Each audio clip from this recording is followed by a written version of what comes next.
Yes, I would like to say, Mr. Fuller, I think it's great that you're clarifying that running over, leaving capitalism and running to socialism and communism isn't necessarily the answer for us black people.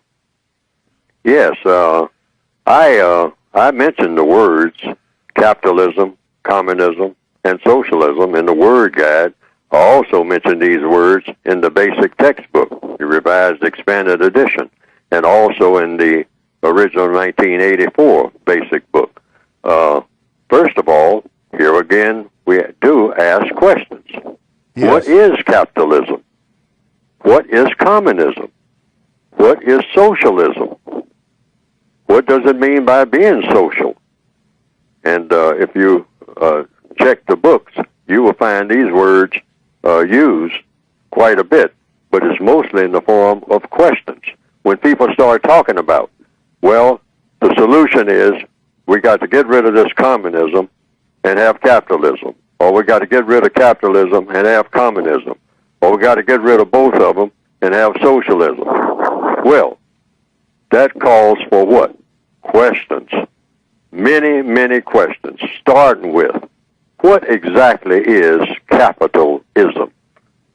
What is it that makes a person a capitalist? How do you get to be a capitalist?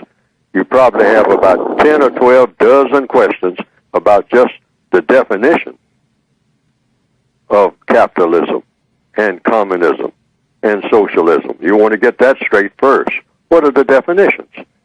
What's the definition? What's the difference between a person being a capitalist and a communist?